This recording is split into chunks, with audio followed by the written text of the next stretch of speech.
Let's see.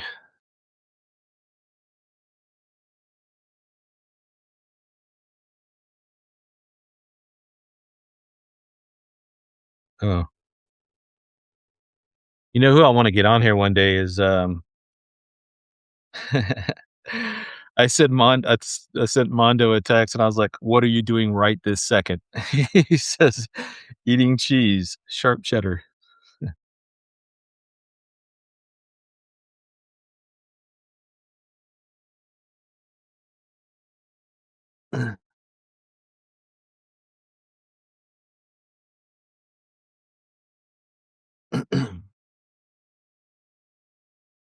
You don't have to get on the camera. You can just do the audio if you want to keep your camera off, but just let your audio play.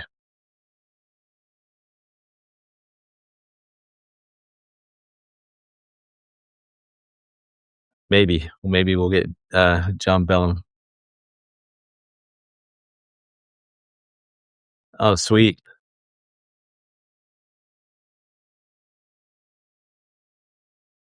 Oh, okay.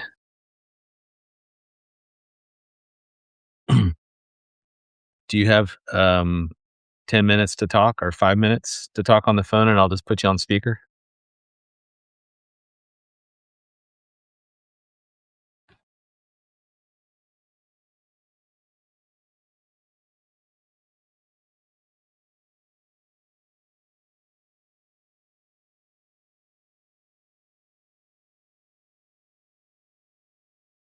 I'll wait for him to text me back.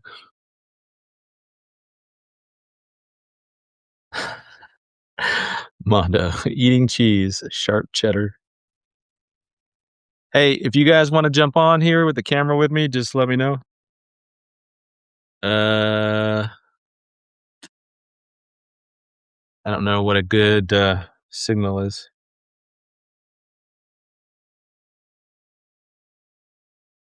Just text me when you're able to get on the phone or call me, and I'll put you on speakerphone, and then we can talk, and the audience can hear you.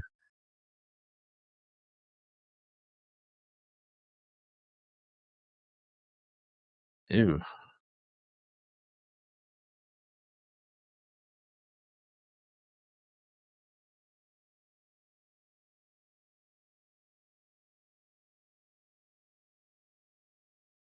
All right, so John's gonna call in. um. All right, who wants to jump on? My audio and video is good. Are you asking to come on? I got you.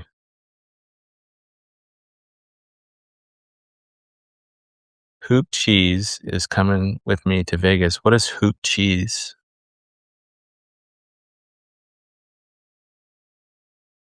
What is Hoop Cheese?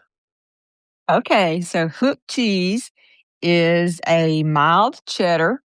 It's sort of earthy and it is kind of soft and it's wrapped in a red wax rind and it's tasty. So you can taste it when we get there. I like to take it and make cheese toast with it.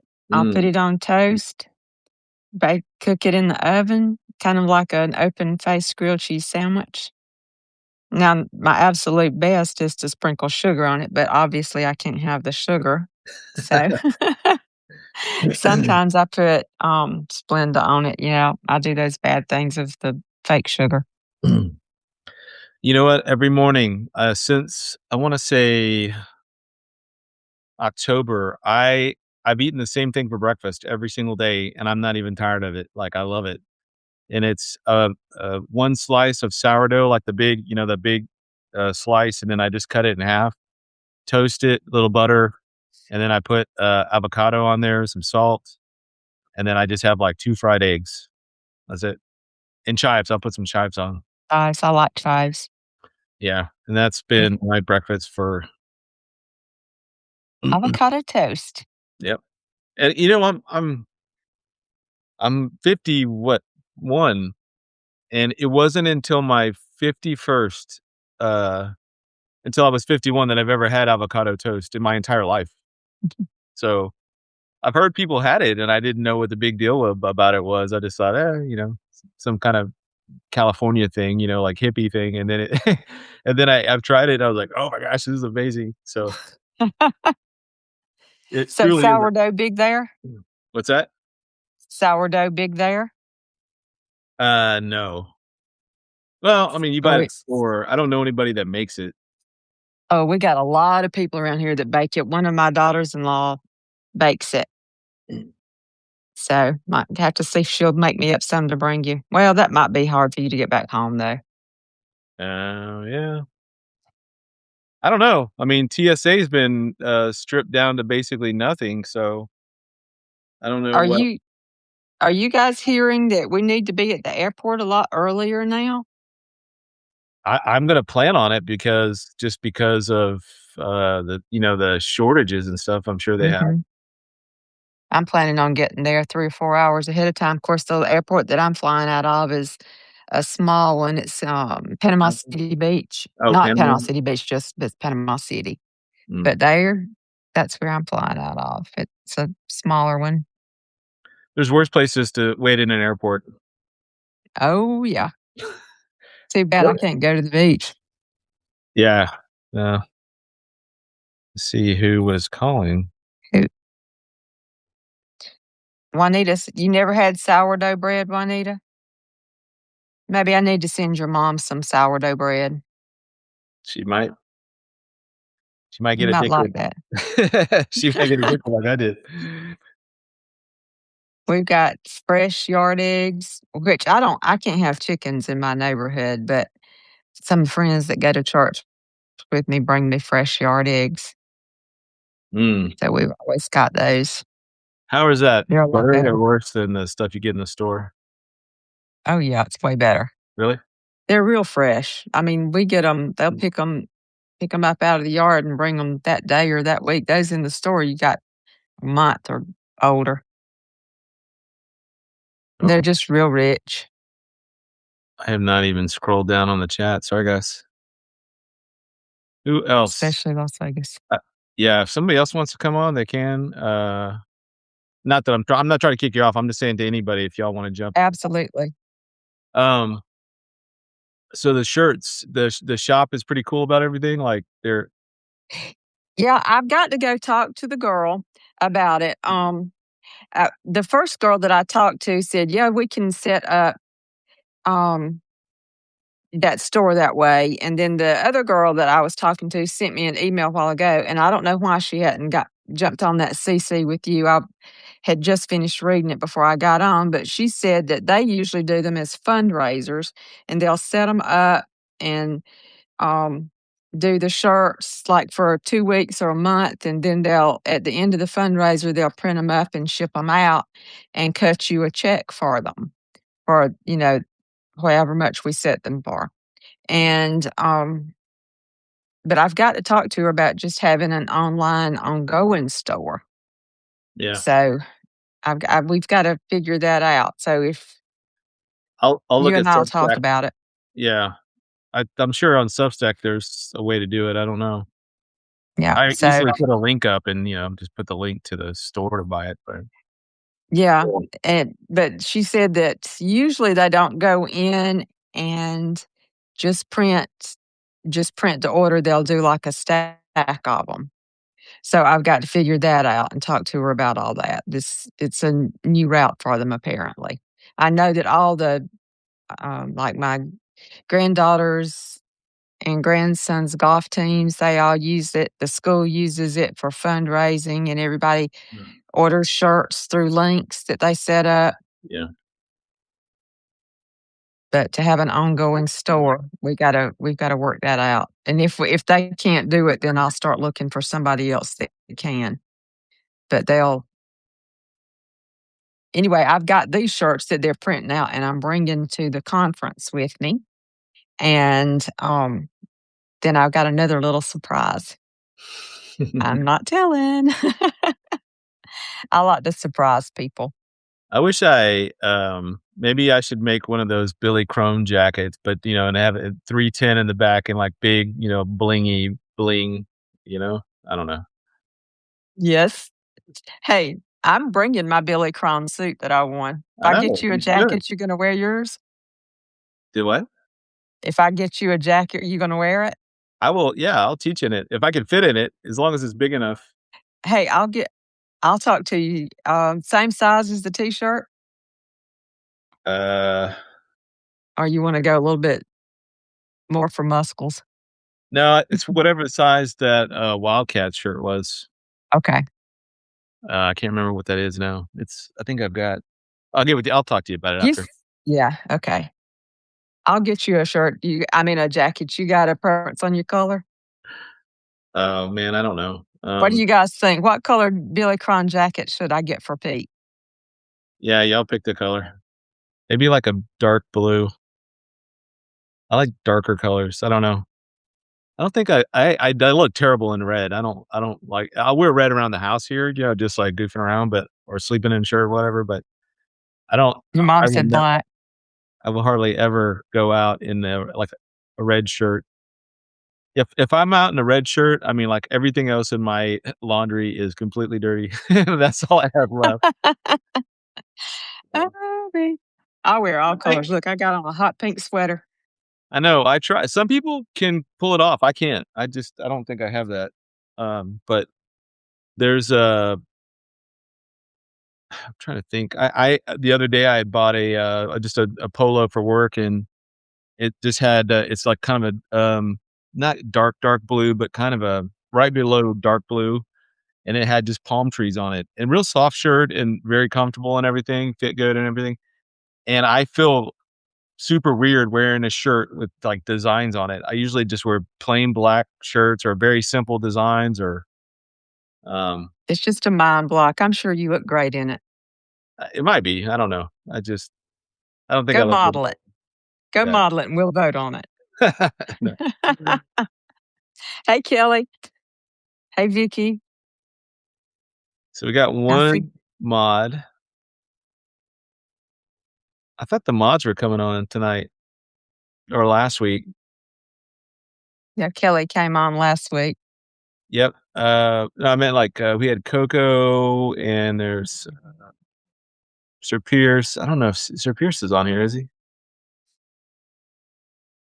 I haven't seen his name scroll across there. Might not be.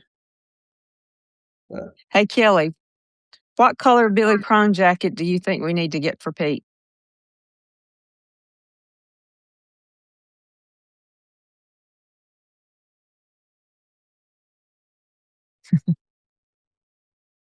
Dennis Boyle's ready to come on. I got a feeling that Okay, he's gonna want to jump on. Royal blue. There you nice. go. Perfect. Royal blue. Okay, I'm gonna look for one. Yorkshire. Wow, look at Fiona. I know this is early for me, late for them. So this is what 11 o'clock over there. Almost midnight. S- Wow. Yeah, it's Hey, almost we're midnight. supposed to get that bad weather tonight.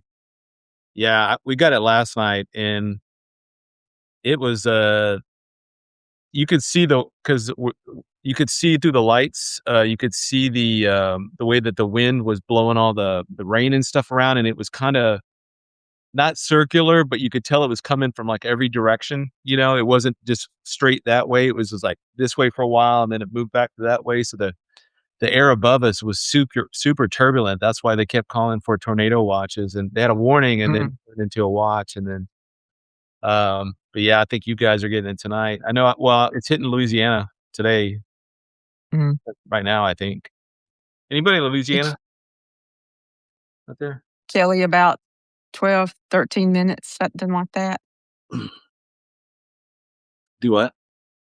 Kelly asked how long had this been on. I said about 10, 12, 13 minutes.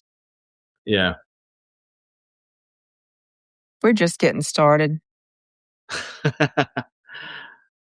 Oh, yeah, Juanita, I saw your pictures of the snow at your place today. Goodness, it's been hot here. It's been in the 80s.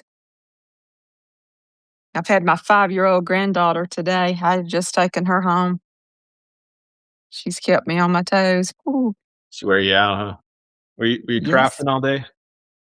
Oh, we did some stuff. Tomorrow's her mother's birthday. She wanted to make her a birthday card, and we forgot to do it. We got so busy doing other stuff. Yeah. But I had to run some errands and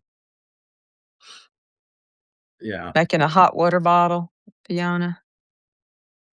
What are you watching in the news? What's on your radar?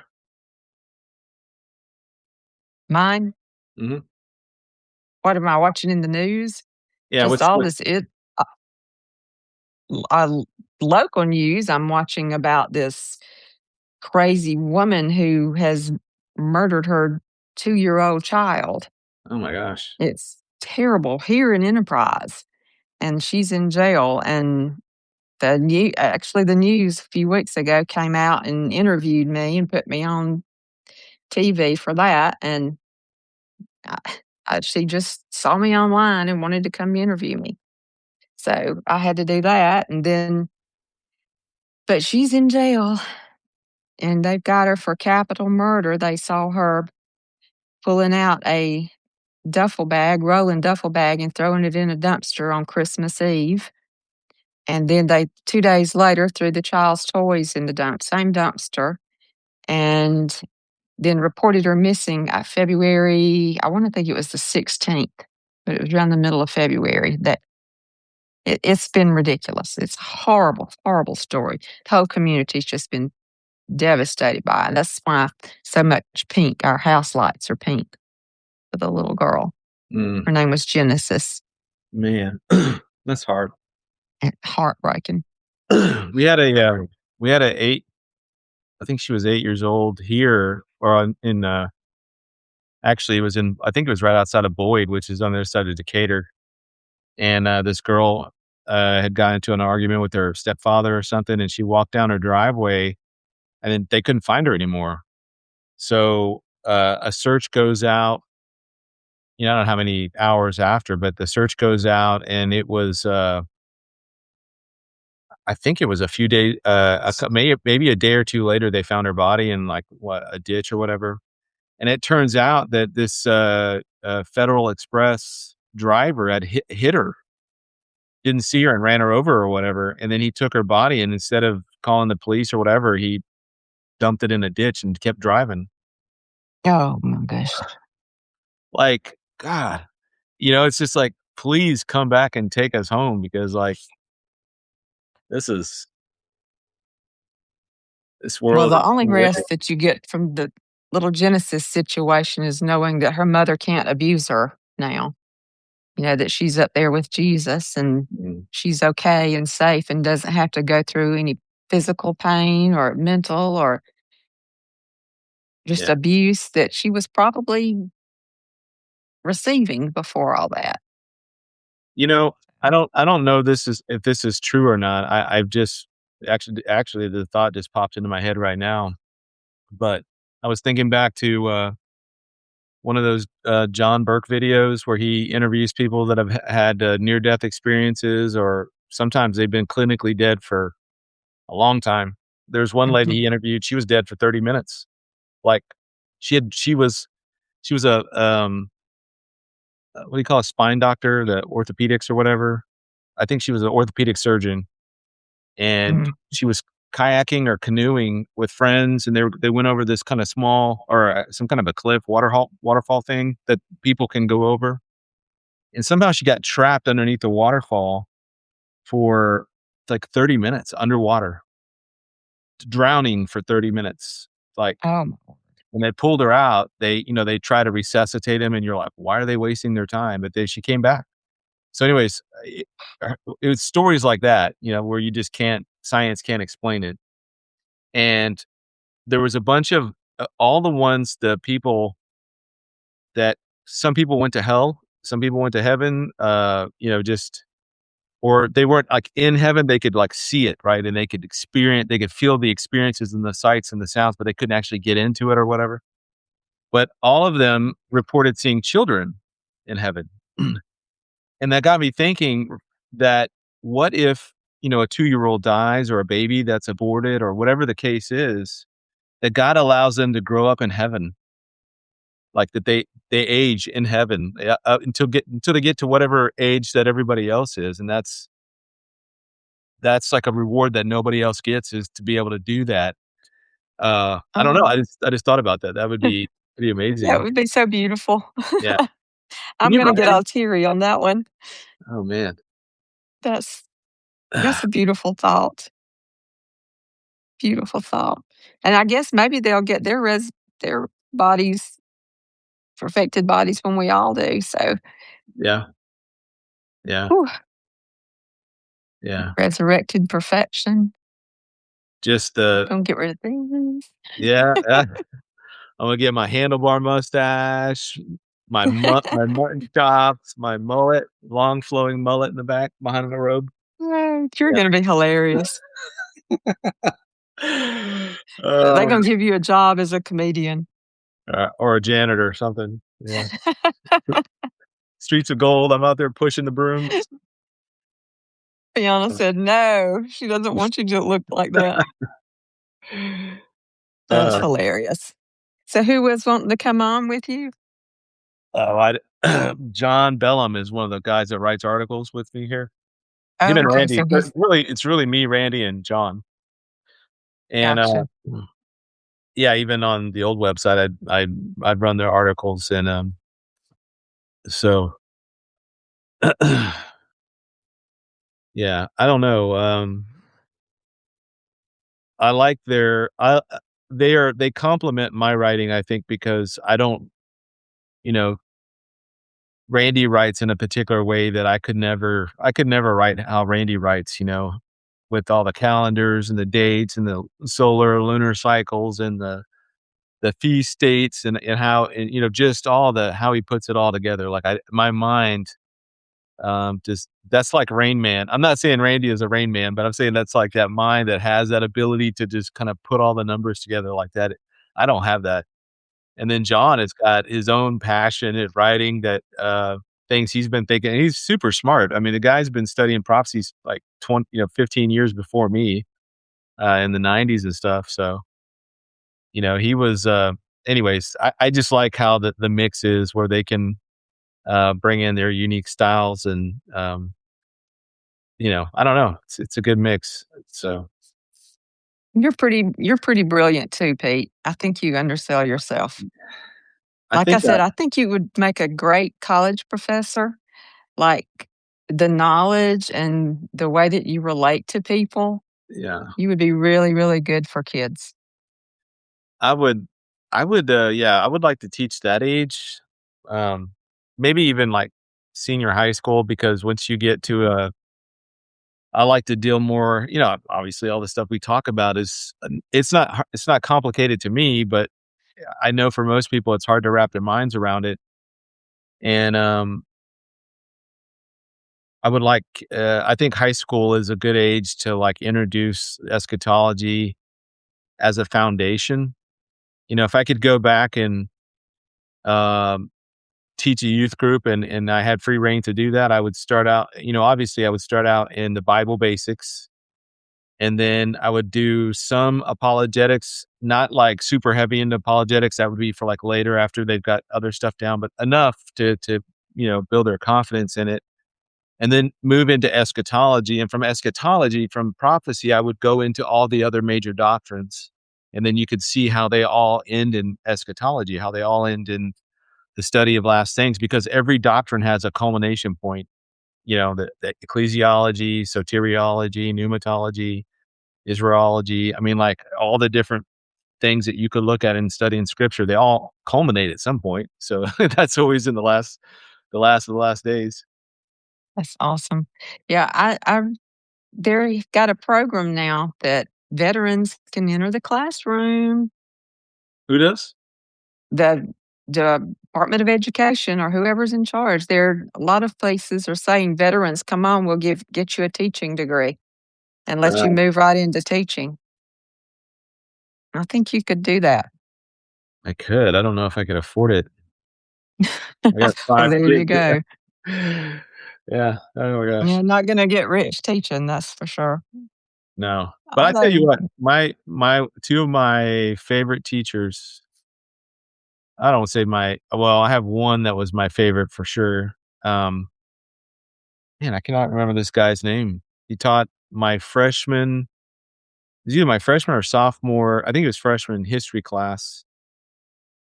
And, I just remember back in the day, we didn't have, VCRs and that or we had VCRs, but we didn't have, the fancy computers and all that stuff. So he brought in his pictures from Vietnam when he was a military officer in Vietnam, like an intelligence officer. So we had that, what's that thing that has like the little film all the way around in the circle, and then you like Yeah, click the the little button? slide projectors. Yeah, well, yeah, one of those projectors. And it was all these like old photos of Vietnam, and I just thought, man, that is so cool. Like, this guy's been around the world, and I'd only been in, Central Texas, California, I think, time.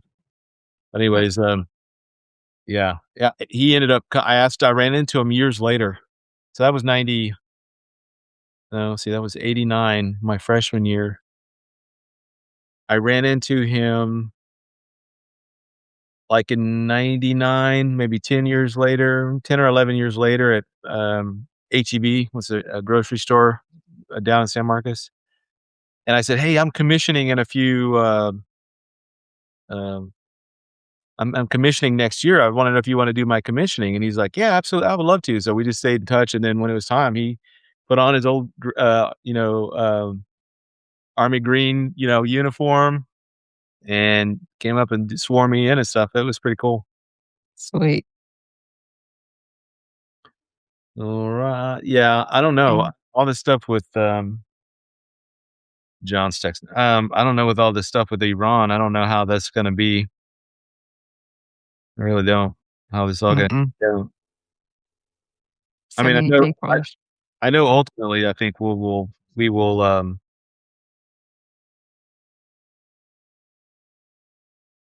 achieve the objective of basically removing the government from power. I fear that, there is still gonna be insurgent groups still operating even if some new government comes in, if even if Shah, Pahlavi comes in and sets up some kind of transitional government, you're gonna still have a mhm. situation like Iraq, where all these insurgent groups are rising up and, loyalists to the Ayatollah, etcetera. But,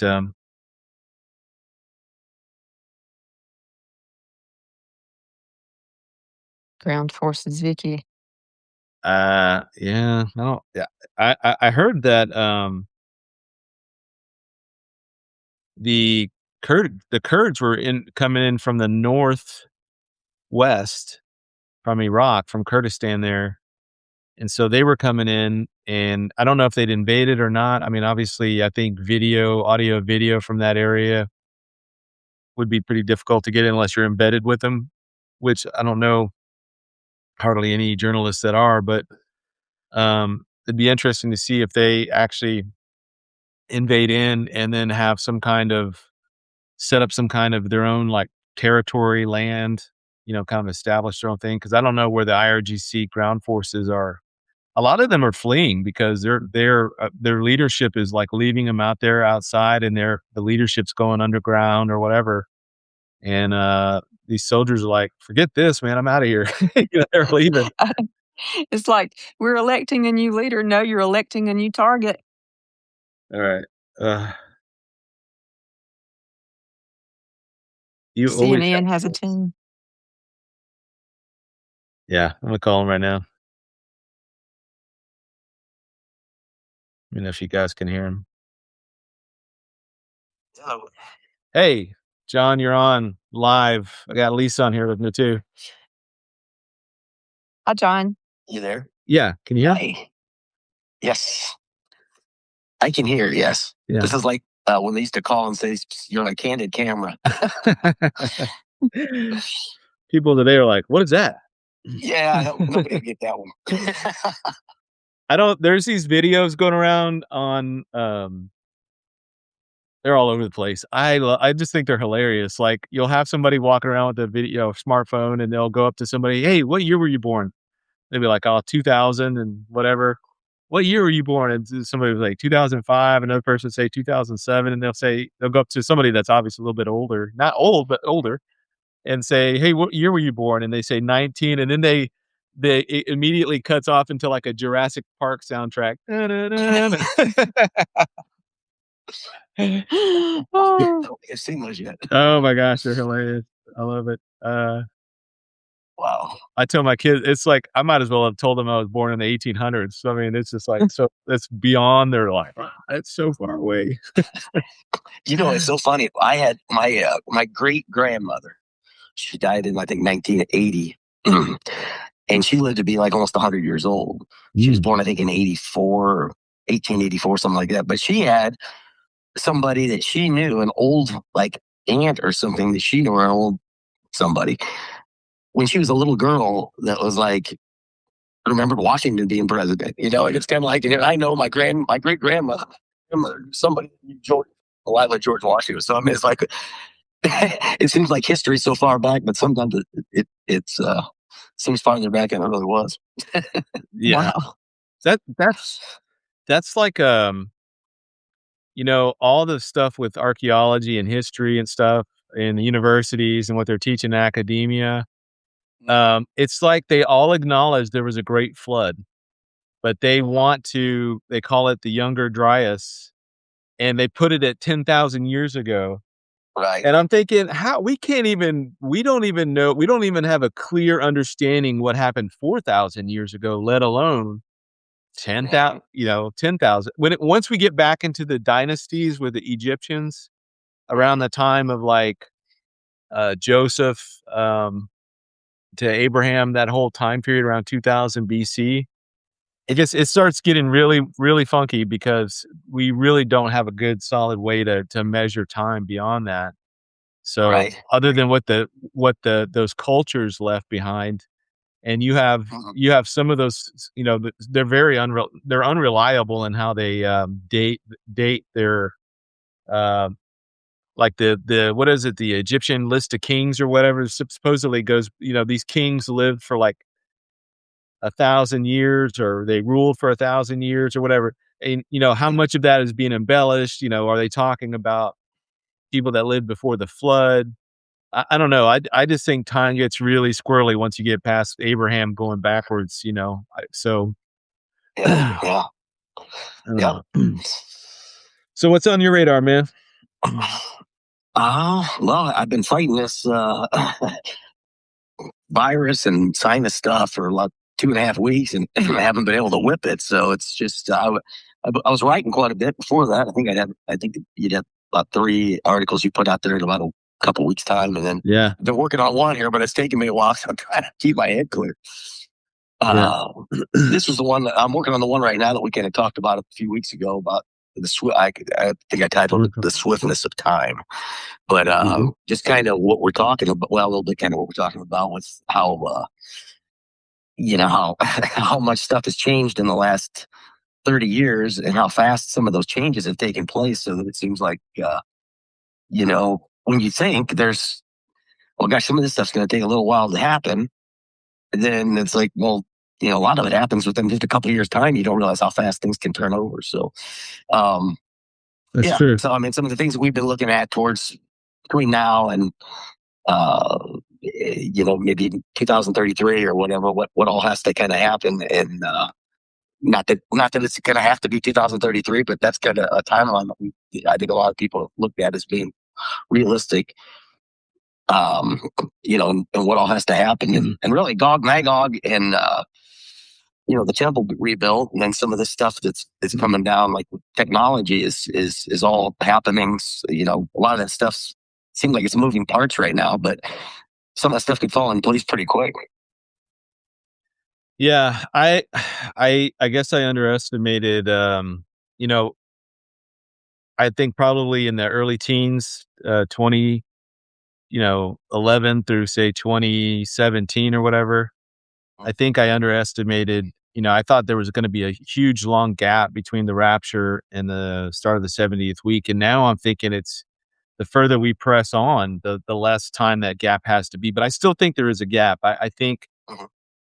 there seems to be things that are um, that would need to happen in order for the 70th week to actually kick off properly. And I think one of the things that has to happen is the Gog Magog has got to happen, because Islam, look how belligerent and violent and militant they are now. They're not going to give themselves over to a one world leader that is worshiping something other than Allah. You know what I mean? Like Right. they're not gonna tolerate that, and they definitely are not going to tolerate a man Right. coming on. So proclaiming himself to be God. And if there was even a 6-month gap or shorter than that, and the rapture happened, and then that kind of triggers so much turmoil that it's go time for them to attack Israel. And then, that probably won't take years long with God at the defense of Israel as what it would, otherwise. Yeah. So all of a sudden, it's kind of like, hey, the dust settles, and now it's, the rest of the world like ready to get peace together with them. And, so that could all happen within a short period of time, a few months probably. There may be a gap of that time frame or something. I don't know, but I think that it's certainly reasonable. Yeah. So another thing I had another thought about earlier today was a lot of the weapon systems and things that we have now are becoming so automated, or we're incorporating the internet into them some way, shape, or form. There's some type of digital footprint a lot of these systems use, with the exception of a grenade, or Yes. an AK-47, M4 and M4 or whatever. There's some types of weapons that we would consider rudimentary by today's standards. But I'm wondering if the archaic nature of the weapons in Gog and Magog are because AI has become such a problem at that point that you're forced to like go back and use these really basic wooden weapons, or things that can't An underground setup instead of trying to fly technology. Yeah. Or EMPs. Yeah. Guerrilla warfare from when the Revolutionary War or something like that. Never. Oh yeah.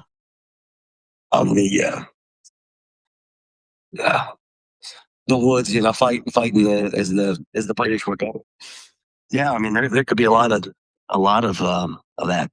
I think at that point, because I mean, they'll have all that kind of weaponry. Yeah, but I don't know if they'd be able to attack from a different perspective from the air as easily as they would a ground troops or whatever. Oh, I don't know. I mean, it just seems like it would be very difficult to pull anything off that way, because I mean, everything with the surveillance is so. I mean, I don't know how you could go land troops going in, when it looks like the hordes of the horses and riders and all that kind of stuff. But some of that stuff might be a little bit more, the perspective of prophets looking at the future and not understanding any kind of machinery or any kind of any kind of vehicles that they're seeing. So it's kind of like all we know is horses and carriages or whatever you want to call them, not carriages, but wagons. Yeah. So they're watching that stuff from a couple thousand years ago, and it's like, I'm not sure what I'm seeing here, but it's got to be. They're moving, and they're it's vehicles of some sort. Well, I think that has to happen, and I think that it aside from the opportunity that it's going to be too big of an opportunity for them not to try and take advantage of it once the rapture happens. Like, the world's going to be in chaos, and the countries that are going to be least impacted would be these predominantly Muslim nations. Right. Well, with the exception of like Iran, right? Iran would lose I don't know how many Christians are there, but they have a lot of Christians there now. So you would lose a lot there. You'd lose some in Egypt.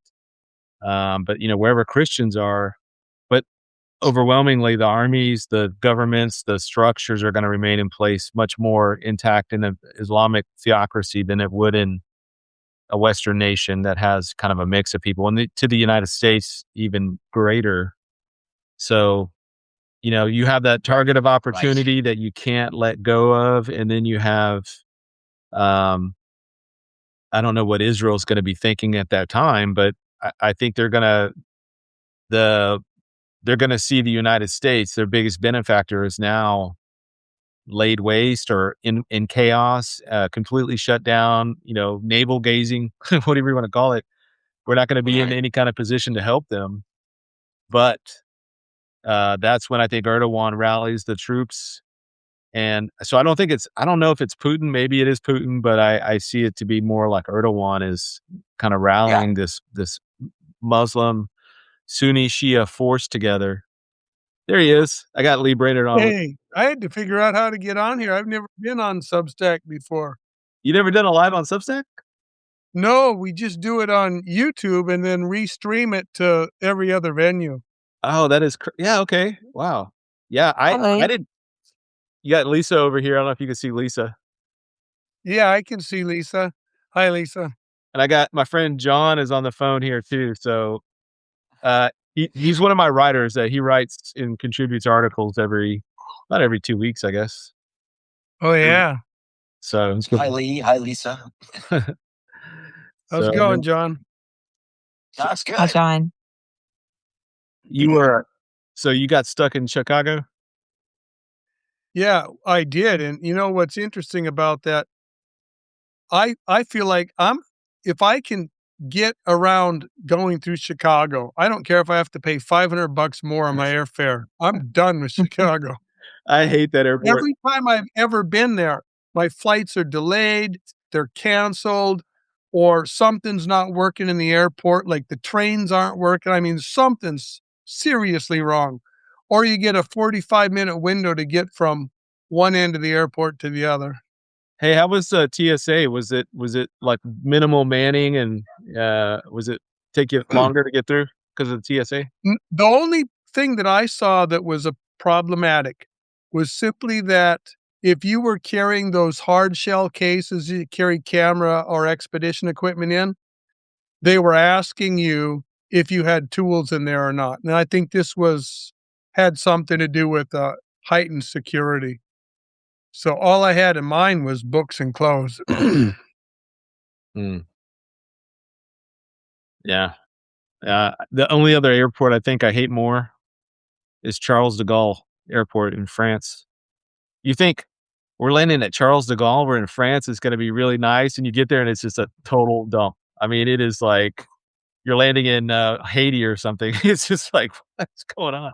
It's just run down. It's just old, just crazy. So, anyways, what's going on? What's on your radar today? Well, I just keep thinking about Iran.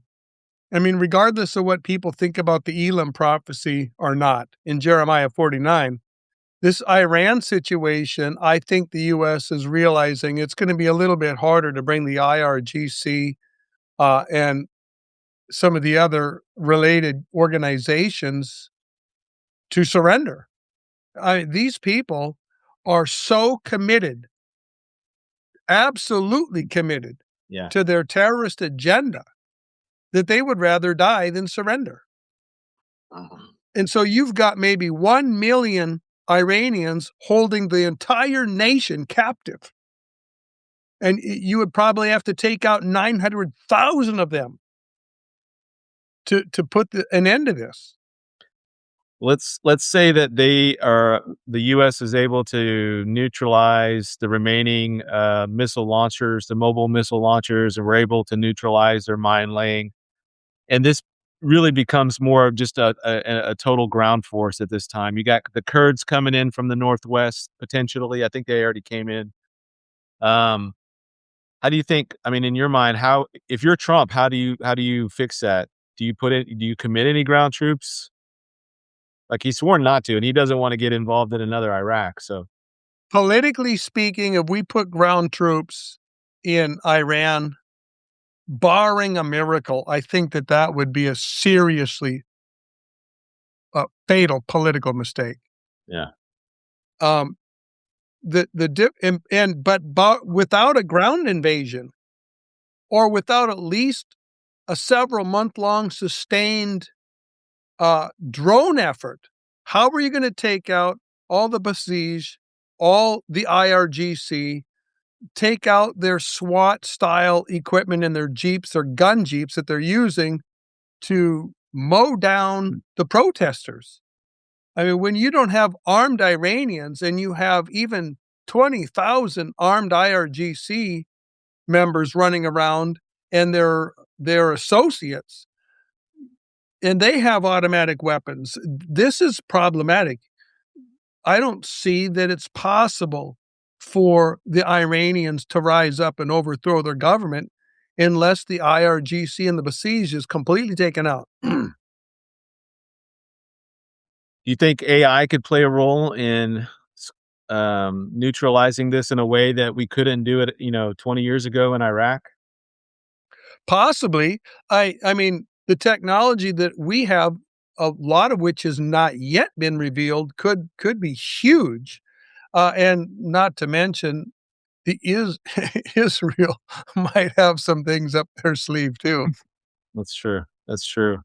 I think if they end up pulling this off and they have success in getting rid of the IRGC and the Basij in any any substantial way to where they're now no more a threat than say any other country has with criminal elements or cartels or whatever. And if you can get Pahlavi in there and he can establish a transitional type of government, and you've got if you could get like the CIA or DOD or whoever, or what is it, DOW now, Department of War, to begin arming Pahlavi's government, where you can start. He's probably already got his whole staff planned out.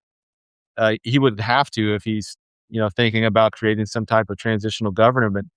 But if you can get enough forces around him, and then we arm those guys immediately going in, you could probably have some like Delta Force, Special Forces, SEAL teams that go in there as his escort, get him set up, provide security until a Iranian security team detail can get set up. I think they could do it, but AI, I think the technology we have now is so far light years ahead of where we were in 2006 when, it was impossible to even fathom trying to get Solder City or one of those places that, that the Marines had to go in and basically just embed themselves and live there. But if you had this from a purely, at least in this regards, the population is anti-regime. So they are they would be a lot more friendly, I think, than what we had in Iraq. The most encouraging development that I've seen in the last few days was actually the use of loitering drones today to take out an IRGC column. That really needs to be capitalized on, that ability. We should have 10,000 drones in there. We should get every Air Force, National Guard, Army, Marine Corps person, and every civilian in the civilian drone programs on these drones, get them in the air and take out the Basij and the IRGC. If you added that to the Mossad training some internal guerrilla units, the Kurds coming down, and America getting involved with the Green Berets and the Delta and the SEALs, I think that would be huge. Yeah, that would be. And then you have I think, like, if I think back to Iraq and Afghanistan, what we developed those years was the biotechnology, the biometrics, where we started taking people's, pictures, running that through a digital database, their fingerprints, and tying all these points together on these individuals. Because when everybody's named Abdul or Mohammed, I mean, how do you know who's who? And I'm not making fun of them, but they all name their kids the same thing. So it's like, Yeah. it's really hard. So we really perfected biometrics in the Middle East during those years. And now it seems like Iran may be a test bed for this type of drone surveillance, ground robotics in a way that we've not done in any other conflict. Just like Ukraine, Russia. Ukraine really, that whole war, if anything, they just put drone usage and drone warfare on steroids. I mean, I don't know did you see that video clip? Let me ask you this, John. John, did you see that video clip of the North Koreans fighting in the battlefields there in Ukraine or in Russia? Yeah, I think I saw some. Yeah. the North Koreans had no idea what those were. It was like it's like hitting blind children, just like they didn't know they had never been exposed to that before, Right. and it was really sad to watch these North Koreans just get mowed down by the Ukrainian army and stuff with their drone warfare. It was you felt bad for them. Anyways, Right. Lisa, do I need to let you off, or do you want to stay on? You can let me off and pull somebody else Yeah. on. All right. Good talking to Enjoyed it. you. I'll talk to you. I'll Good call you night. after this. Okay. Good All right. night. Good night, Lee. Good night, John. Good night. Good night. All right, Lee. So it's Lee and John. So, Lee, where are you coming from? You came from Iceland, right? You were just in Iceland? Yeah, we just had a wonderful series of prophecy meetings in Iceland in Smyrnakirka. So it's very interesting. With talking to the believers in this church, and it's a small Pentecostal church. As far as they know, they only know 5 total solid evangelical churches in all of Iceland. Wow. One of them is amillennial, and they are the only one that's taking a consistent stand for premillennialism and dispensationalism. So it's very fun to be around these people. They got a very active evangelical testimony, seeing young men and young women saved. It's really encouraging. That's good. How big is their church? I'm going to guess maybe 100 if everyone's there. And there's only like 5 churches like that and about the same size each, you think, or no? Well, there's a few that are a little bigger. There's a one that's a big millennial church, and then there's one that's a big evangelical church, probably several times bigger. But they're not really sounding a clear tune on the prophecy issues. I think there's a lot of pressure for those that do. Yeah. I heard that in France, I don't know if you've heard this, but in France, the evangelical movement is kind of taken off there as well. Yeah, I've heard that, but I don't know anything about whether they're mill, post mill, or pre mill. Yeah. Yeah. I don't know either.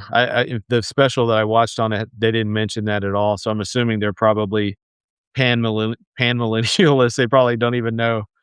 It's just like, whatever happens, happens kind of thing. Yeah. So, Yep.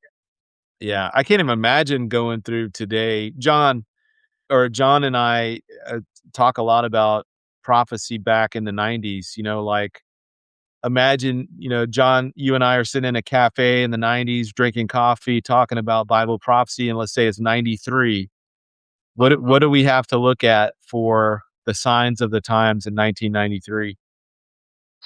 Well, people just started getting PCs in the early 90s. So, you're starting to see some things there that I don't even, I think that the web, the World Wide Web was kind of starting to become the craze, and people, get on there and it's going to interconnect everybody.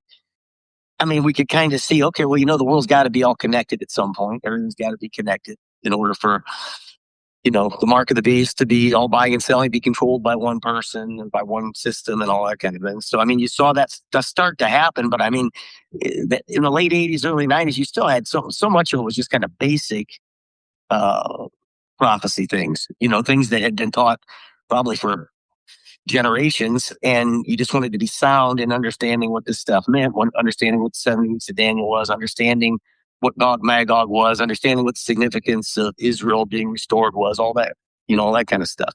Of course, Hal Lindsey, came out with so much stuff in the early 70s, late 60s, early 70s that were kind of showing the unfolding of different signs and things, but it was all pointing to something, but it wasn't really necessarily things that wasn't the final result. I mean, Yeah. Just because you had a computer didn't mean you're damned because you're going to be having the mark of the beast. I mean, but it was the beginning of seeing how the interconnectedness with the internet and everything started to come into play, and all these computers then started to be, linked together in your office and all this kind of stuff, or in your industry or whatever. So yeah, I mean, I just think that the things you're sitting there then, and it's like, well, You had all the Oslo Accords and all that kind of stuff going on back then. Where they're Israel's. I remember thinking, I don't know how the world's going to last 15 more years at that time. Like 2008's got to be about as far into the future as you're going to be able to get, because I don't know how Israel. You already have so many enemies around Israel, and how is Israel going to survive unless they get and then they're already, at that point trying to get the land for peace swaps and Arafat and all that stuff. It's like, well, how are you going to get how's Israel going to survive 15 more years, unless God intervenes. And so, between then and now, and you didn't even have, everybody was still on a landline. I had and I put it in this article I'm working on right now, is having a bag phone or having a tower on your car to have a cell phone. I mean, nobody had a cell phone, or if they did have a cell phone, it was You were super rich. Walkie-talkie. Yeah. Yeah, it looked like a walkie-talkie, like a military walkie-talkie or whatever. It wasn't looking like a cell phone now, and then you get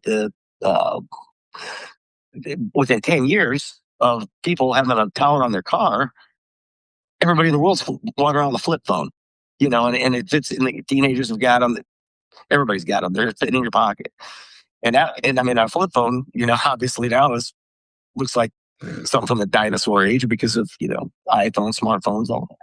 So, stuff is just about every 10 years, stuff changes so fast. What about you, Lee? That, oh, I'm sorry. Go ahead. No, that was just kind of what I was thinking. Lee, you're 1993. You're talking with me. We're having me, you and John are having coffee.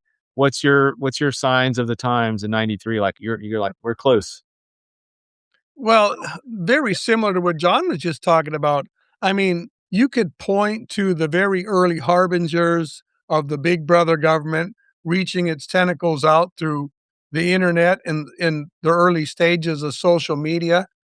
You could point to some of the early stages of the rearrangement, the geopolitical stage setting with Russia and Iran and Russia and Turkey. Back in those days, Turkey and Iran weren't really connected.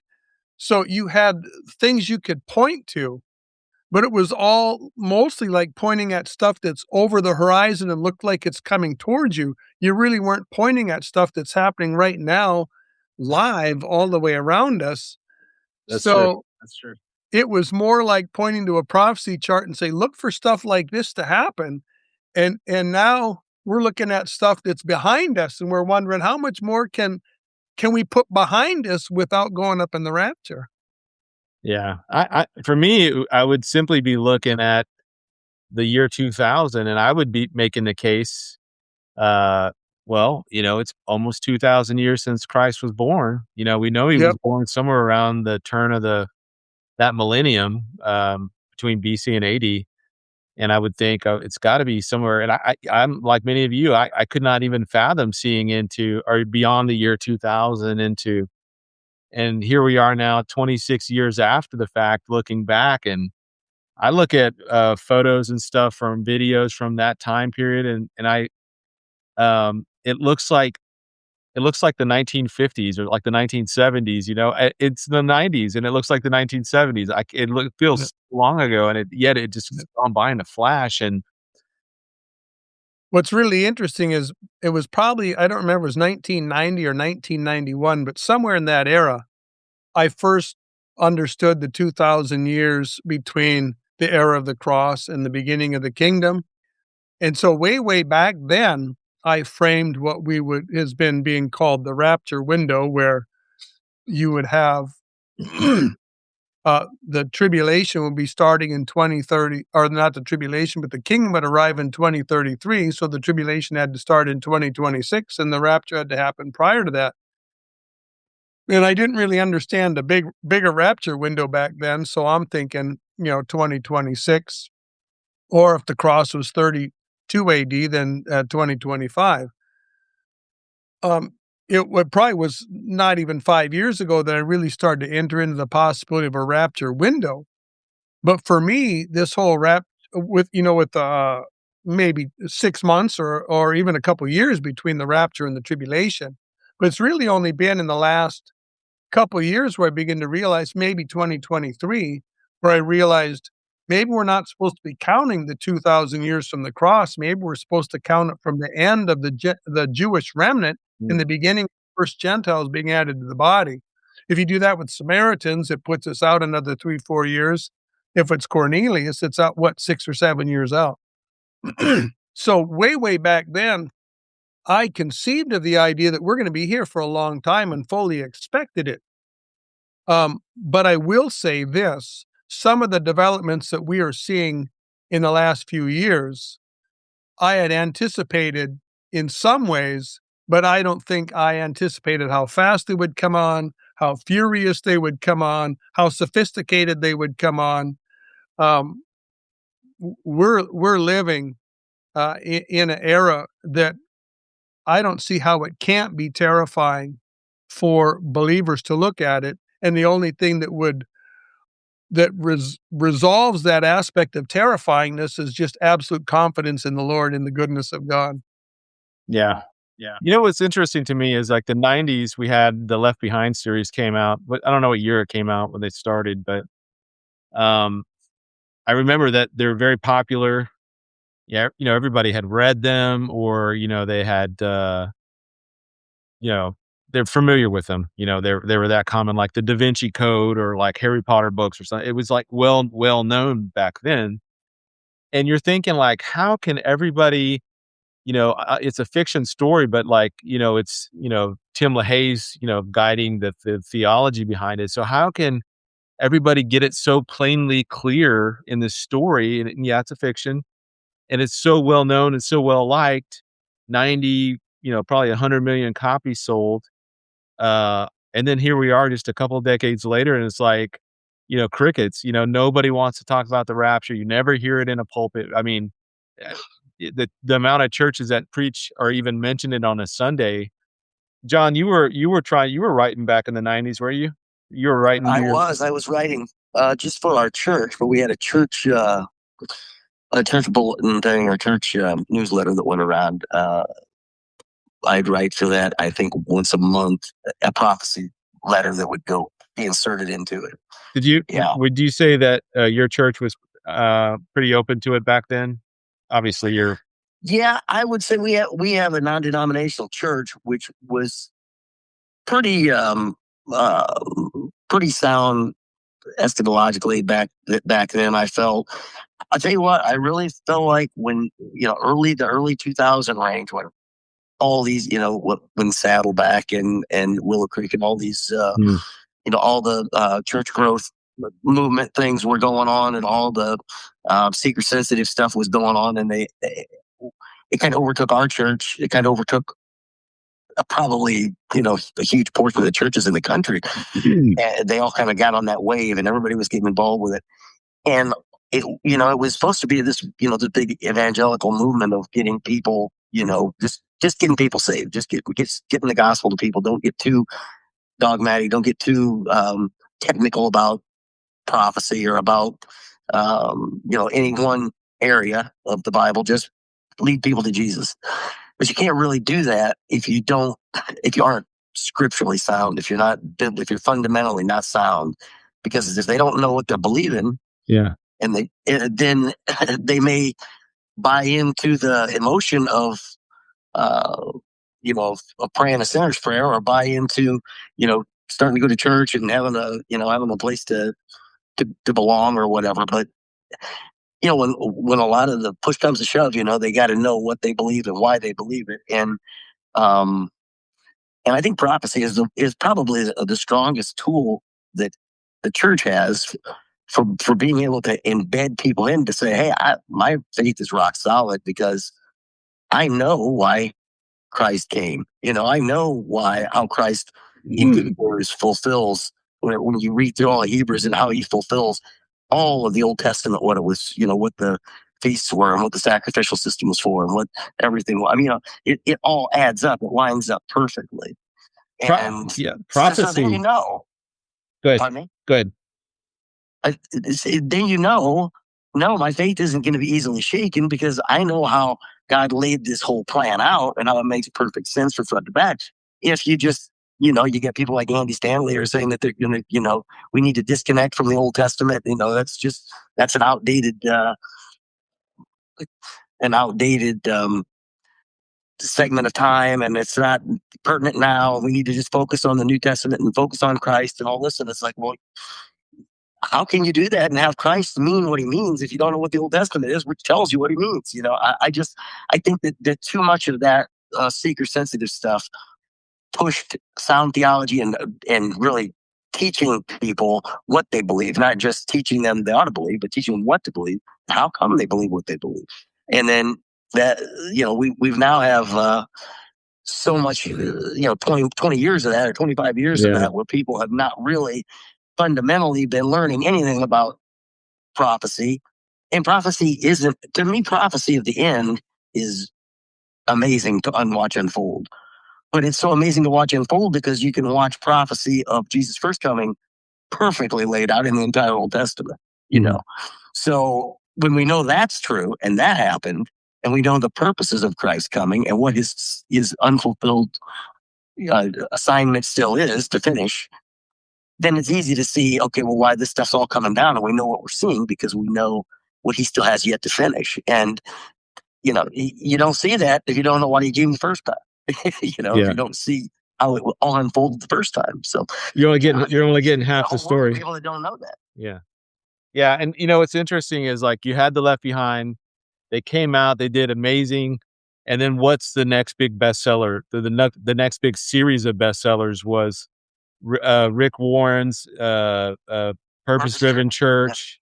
You had all that new church growth, Emergent Church, all of that stuff just came in like a flood. Came in like a flood right after there. And it reminds me of it kind of washed away the stuff of the 90s, in all honesty. It did. And if you look at, like, the dispensationalist movement, right when Darby is beginning to popularize this idea that's been in the Bible since the beginning, what is also the movement that came out right around that same time?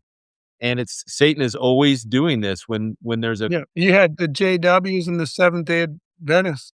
Well, and the Mormons too. I mean, that time when Darby's, rediscovering our ancient faith, dispensational truths, you have the Mormon LDS movement begins to take off across America, and then they use the same terminology. They'll use dispensations and stuff. They'll bring that up because that was going on at the time of Joseph Smith, and so it's irritating to me to no end. But Lee, what is your thoughts on what we just talked about? Well, I think Satan is definitely a master at, whenever truth comes out in a new level, to counterattack it. Whether he brings out, like, the Seventh-day Adventists, Jehovah's Witnesses, Mormons, come right out of the same era as dispensationalism, give or take a decade or so at their foundations. So you've got false versions of Bible prophecy disseminating out there. You come into the time of the Left Behind series, and it was right on the heels of the late great Planet Earth, which was maybe 10, 15 years earlier. Some very popular level books, and it looked like dispensationalism was just going to run like a steamroller over everything. But somehow, some way, right in the aftermath of that, you have the resurgence of, like, the New Apostolic Reformation, which is a more up-to-date version of the kingdom dominion theology. You have the modern version of postmillennialism, which is an updated version of the older postmillennialism that reigned in the 80s, which had almost no adherents. Now it's very popular. You have the seeker-friendly churches. You have various forms of new evangelicalism. All of these are either opposed to dispensationalism or they're indifferent to it, and they're pushing a message which the whole spirit of it is the work of God is going to go forwards in victory in the world through the church, whether they are professedly postmillennial or whether they're just in the spirit of postmillennialism, which is where much of amillennialism is at, or whether they don't. Some of them even claim to be premillennial, and yet they're living in this amillennial spirit or this post-millennial spirit. They've embraced some extreme version of progressive dispensationalism, where you've got the kingdom is now and it's coming, the both and proposition. But whatever version of this you're spreading, you have people that no longer are looking for a biblical second coming with a biblical tribulation and a biblical pre-tribulation rapture. They're not looking for a biblical apostasy at the end of the church age. They're not looking for the world getting so dark during the tribulation that no man can work. They literally don't believe any of this.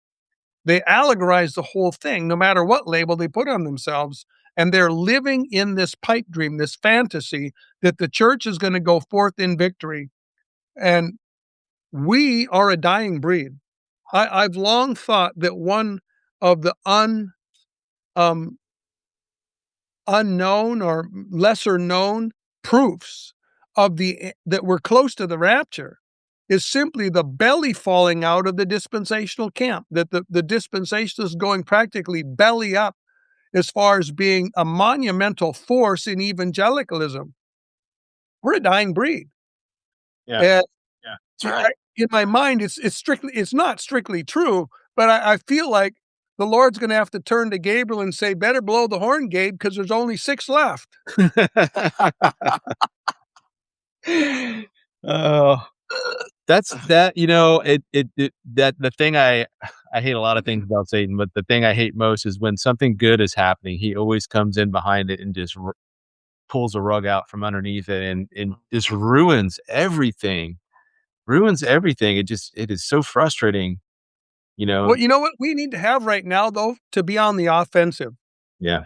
We need to have a vigorous return to the historical grammatical hermeneutic and lay a solid foundation for dispensationalism, not just teaching a prophecy chart and say, oh, there's a tribulation here and the rapture is going to happen before the tribulation because we can't see hard times or we can't see the wrath of God.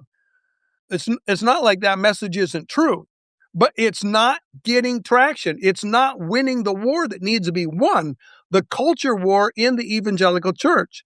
And the only way we're going to win the culture war in the evangelical church is to up our doctrinal game and up our rhetoric game. If we don't up the rhetoric, we're going to continue to lose. Yeah. Yeah. I don't know. It feels like a losing battle at this point with the way I've been to 2 solid churches here in this area. And not that one of them, is the bigger one, very doctrinally sound. Yeah. They just, they go through the Bible, but, they don't make any type of, any real headway into the prophetic. No hard stands on anything. That's the thing. It seems like nobody takes a hard stand on everything. They just, we don't want to get too offensive here because we'll tell you the truth, but if we get too offensive here, people. Well, that and they also they're kind of tone deaf. I mean, the Sunday after we invaded or not even started the war in Iran, not a word from the pulpit on that. I was surprised. Very surprised.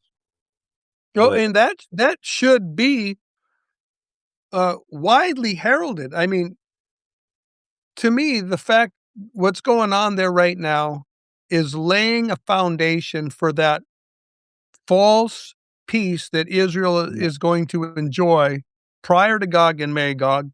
It's setting things up for this relative normality that the church in the West is going to be enjoying. I think we're going to get a lull when this is all done.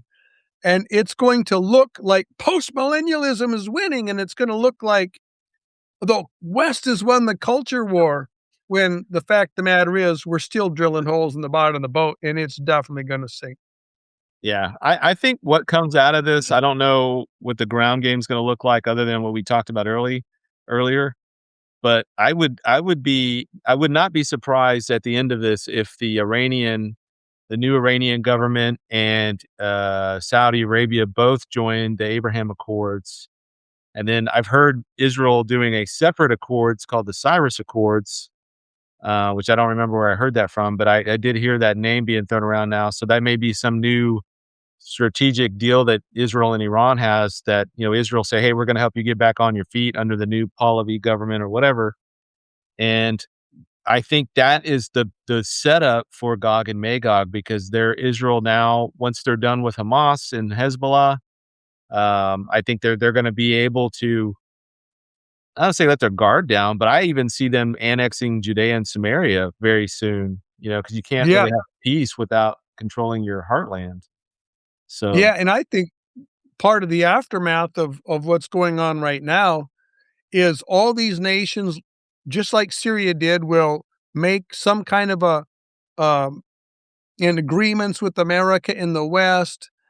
They'll get American training, Western military equipment, American military equipment, and their armies will be built up, and it's no longer going to be a national army with a bunch of proxies running around that are half doing their own thing. Everything will be brought into the national armies under one clear military command, trained by the West. When America pulls out, what's Israel going to do now? You got all these Western trained militaries around them. it's going to be interesting for sure. What about what do you think? Are you a proponent, Lee, that the Dome of the Rock and the Al-Aqsa Mosque still can be standing when the third temple goes up, or do you think that they have to be removed? Well, it depends upon if you're asking me where I think the temple historically stood, or if we're looking at it from a more pragmatic position. If in my estimation, if the temple is going to be built where historically stood, they're not even close. They're not in the way at all. But we don't know for sure that Israel's actually going to be trying to build the temple where it historically stood. Tradition could trump the facts of history. It regularly does. And I wouldn't be a bit surprised if Israel would really like to possess the entire Temple Mount. And I wouldn't be surprised if something happens where the Al-Aqsa Mosque and Dome of the Rock are both gone, and Israel puts up a temple in their location. I suspect that's what's going to happen. I would love, John, I would love, Vicky posted here in the chat. I keep watching for one of Iran's errant missiles to take out the dome. I would love to see one of those missiles coming in, and the Israelis they can track that trajectory, and they can see where that's going to hit. They're like, okay, we're not going to just do it. We're just going to shoot this one. No. Man. And then you get to see, just like you see the video of the celebration in Houston in the NASA, after we landed on the moon and stuff. Yeah. Right? Well, you get to see the celebration in the military rooms in Israel when the Dome of the Rock gets taken out. Assuming that it's taken out through some accident like that, or something to that effect. How long do you think it would take the Israelis to, now let's just say the Dome of the Rock and Al-Aqsa Mosque are gone, like they're just reduced to powder. How long do you think, both of you guys, or John, you go first, how long do you think it would take the Israeli government to say, hey, we're going to put up the third temple now? Or would they? I don't think it would take them very long. I don't think it would be real long, but I'm sure that there would be there'll be more protests probably in America than it would be there. Yeah. The Democrats would probably be wanting us to fund to go rebuild the Dome of the Rock and the Al-Aqsa Mosque. What about you, Lee? I think the political cost in the short term would be too high for Israel. I'm not sure that they would have enough political capital and wherewithal in Israel itself to go forwards with that. So I would suspect that they would just incrementally, year upon year, build up their presence on the Mount, increasing the amount of people praying there, increasing the amount of people singing there, increasing the amount of people laying prostrate there, maybe even putting up some prayer vigil shelters up there that are not actually on the site of the Dome of the Rock, but close. Because I've long suspected that Israel's not actually going to get permission to build the temple until her Messiah comes, her little M Messiah, according to rabbinical tradition, who, according to their tradition, will give them the temple, he'll probably lay the cornerstone himself. You know, if so, I know that there's a difference of opinions on when Gog and Magog happens, but just Yep. in the Pete Garcia version, there it seems to me that when you look at the Battle of Gog and Magog, and you look back, and I wrote about this, I don't remember how long ago, a month or two, but you go back and look through all the Jewish writings back to the during the time of the diaspora and everything, early, Yep. second, third, fourth centuries and on through the Kabbalah and everything else, that they view Gog and Magog as their last final battle because they don't Yeah, have they regard it as their Armageddon. they don't have a New Testament. So for them, there and then when you're reading Ezekiel, you read 38, 39, it's a big battle. And then it goes straight into the temples. The next 8 chapters is all about the temple, the new temple that's built. So, Yep. and since they don't see a Messiah having, they don't see the Messiah like we do. We see God come down in the flesh. They just think it's going to be a great guy like Trump or Cyrus or King David or Moses. Some great political leader will be the one that leads them into this new messianic age. So they willingly make a deal with Little Horn himself. Yep. And, I think that Mondo had posited, I don't know when maybe 6, 8 months ago, or maybe sooner, but he had posited that the Antichrist will allow them to restore the Mosaic law, I guess, throughout Israel. And then if you're not Jewish, then you had to abide by like the Noahide laws or whatever. And that was the covenant that was confirmed with many. But I don't know. Maybe it's some um, uh, version of the Abraham Accords. It could be the Abraham Accord itself. But wouldn't it be interesting if the hook in the jaw?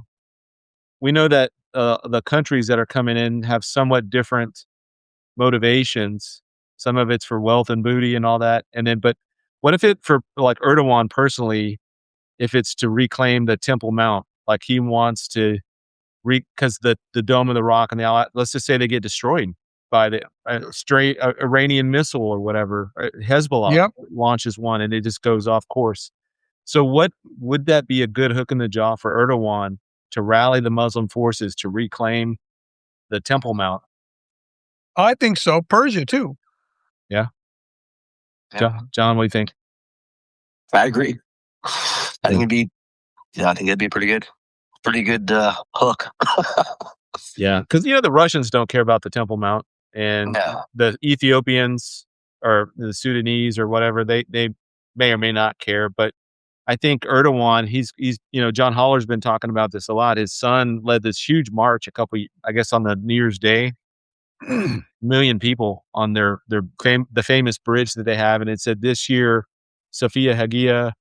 Next year, or then it has the next one was the holy place in Syria where they installed their Giuliani guy, and all of his government is all Turkish. Whatever the name of that tower is, they secured that tower, and then the third place was the Temple Mount. So I still can't.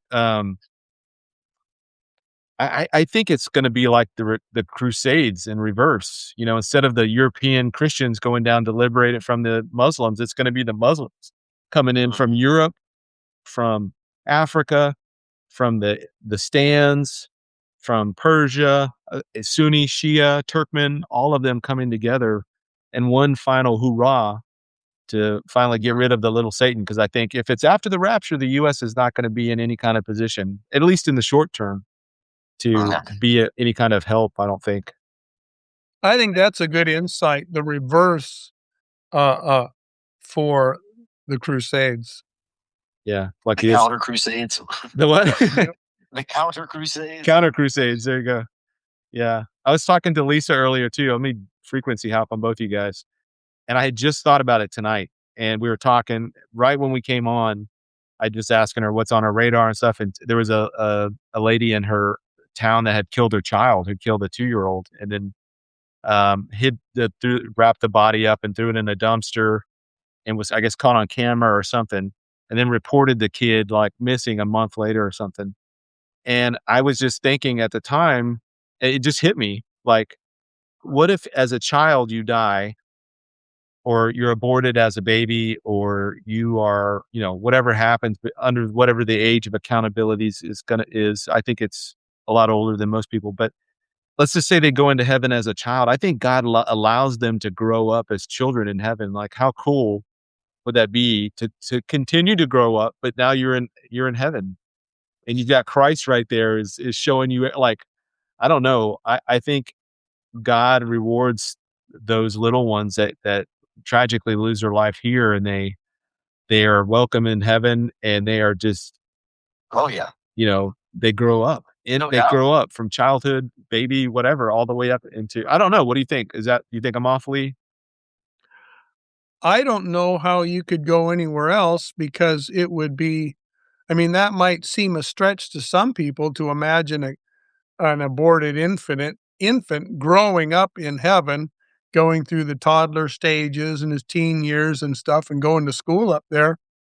But to me, it's even a bigger hurdle to cross to think of them going right from 2 minutes old to 18 years old or 20 years old Yeah. without any growth or experience. That's contrary to the way God works.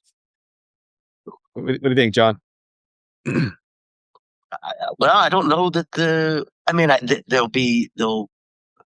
sure there will be some development of a child. My daughter had a miscarriage a few years ago, and with the assurance being, hey, that little baby was conceived and that baby was formed, and it was a few months in process, inside her, and then died. And of course, we know once it's conceived and it's a little human being, that baby is in the hands of Christ, and it's in heaven. But I don't know about how much they would. I'm sure there would be enough development that they would be a child at least. But I don't know that. I don't know that God wants heaven always all full of everybody 25 to 40 years old. Maybe He wants some babies, some little children there too. I mean, they wouldn't be, like infants. They can't talk. I'm sure they would be fully cognizant. They'd be probably have full knowledge of everything. They'd be very smart babies. Have very smart little kids. But I don't think they'd necessarily be just babies. But No, well, maybe there'd be children. Maybe there'd be children here, such as these are. The kingdom of God is made up of such as these. When Jesus was with the children, He loved the little children. I don't know that they would want to have an eternity with no children at all. So maybe there's a place for them to stay children. Some of them, but maybe more developed children than obviously um, a fetus or something. So, I mean, imagine being a kid in heaven and you're just walking down the golden streets and you've got your pet lion. He's not even a pet. You're able to, like, a full grown lion. You're just like riding on him, just like Narnia, and you can talk to him and he can talk to you, or like telepathically. I mean, I think heaven is going to be so mind blowing in so many different ways. And Lee, your book, The New Heavens, New Earth, Renovation or Recreation, dude, I love, why I love that the earth will remain forever and that God is going to restore it. I love the points you make in it, but one of the things I had considered too was that all of our pets, I know that, I don't know how dogs work in heaven. Like, I know there'll be animals in heaven to some Yep. regard, but as far as our pets, I just think even if they're brought back on this restored earth, you could have Fluffy, or we had a dog named Poochie a long time ago, but we'd have that dog forever. And that dog could just live and run and live the best dog life in the kingdom for 1,000 years or older, longer. I don't know. What do you think, Lee, about? Well, here's a question, Lee. This is along the same vein, and I'll ask you this too, John. So get your answer ready. The people that live in the kingdom age, and will they die? Even the righteous ones, will they die? And then what happens to the righteous when they die? In the 1,000 years, That are in their they're in their natural bodies. I don't believe there will be any death in 1,000 years except for capital punishment for unbelief. Hmm. I think all the righteous will go all the way through the kingdom and come out the other side. Whether they come out 1,032 years old or whether they come out 900 years old or 200 years old, they'll just all the way through. Do you think that they will move from there straight into some type of a glorified form? to go into eternity, or they could just stay there until they change. Well, there's going to have to be some sort of eternal glorification. They can't, but if it's going to be the same thing as the resurrection glorification is another question. Some people have postulated a third resurrection that happens at the end of the 1,000 years, or make it like a 2-stage first resurrection. But the scriptures don't seem to indicate anything of that. But what we do read is when the New Jerusalem comes down to earth, that the leaves of the tree of life are for the healing of the nations, the fruit of the tree of the life are for the blessing of the nations, and the river of life in the city is for the blessing of the nations. So I suspect that for the kingdom saints, that their eternal life will be and their glorification, which would be less than, I think, than the church resurrection, but their eternal life will be propagated by secondary means: the tree of life, the fruit of life, and the river of life. John, I know I know you. I was only supposed to keep you on for like 25 minutes. It's like an hour now. What's your thoughts? Yeah, I pretty much agree with Lee on that. I think that we're probably most of the people that would enter that millennial age will live through it, because there is a place in Scripture where it says that if you died at 100 years old, it'd be like dying as a young man or something. Isaiah 65 or yeah. Yep. So, yeah, I don't know that it would just be capital. It might be, but don't know if it'd just be capital punishment. It may be some kind of an accident. I mean, they're still going to be human beings. Those are, they're going to be in a perfect or a perfecting environment, but they're not going to be. They're still going to be in flesh, those people. So, I mean, I think they could die, but I don't think that. I think that the environment, everything's going to be changed to the point. And of course, Christ will be among them. So sickness, everything, I'm sure will probably be eradicated, and it'll be, they could definitely, most of the people live all the way through it. But yeah, at the end of that, they would have to be transitioned into an eternal body, an eternal state. They couldn't just go straight from the 1,000 years then into eternity without having to change. So it'd be like when we're raptured and we're going from our earthly body without actually death. They wouldn't die at the end of it. If they lived all the way through it, they'd probably just be transitioned into a new eternal body. So, but I mean, I think that's pretty much what Lee just said. Yeah. What both of you guys do you think the Bible ends in Revelation 22 and it says we'll forever be with the Lord, right? Forever and ever, amen. And I know you've posited a lot on the idea that we'll be exploring and building and stuff, but do you think that there's another civilization on the other side of this one, not different from what we've experienced with the human race and the human story and all that? It would be fundamentally different, but like, do you think that a new version of reality starts at that point and there's a new story going forward? Not that Jesus has to die again or anything like that. It just may be a completely different story or different type of scenario that carries out the next 10,000 years or however long. Well, I'm not exactly sure where your thoughts are going, but my thoughts are that simply eternity, and not merely 10,000 years or a million years, but for eternity, is simply be unfolding the blessings that God has for the glorified believers and for the kingdom saints, whatever their blessing is going to be. So what's interesting about this is it says, of the increase of his kingdom, there is no end. Is this increase merely that every one of us just keeps increasing how many cabins we have on different wildernesses and different planets? And how much adventures we have stacking up? Or is it that after the 1,000 years, the believers that were on earth that are not glorified in a resurrection, they're going to be elevated to a higher state somehow, but still procreate? That's an interesting question. Will we end up populating the stars? What do you think, John?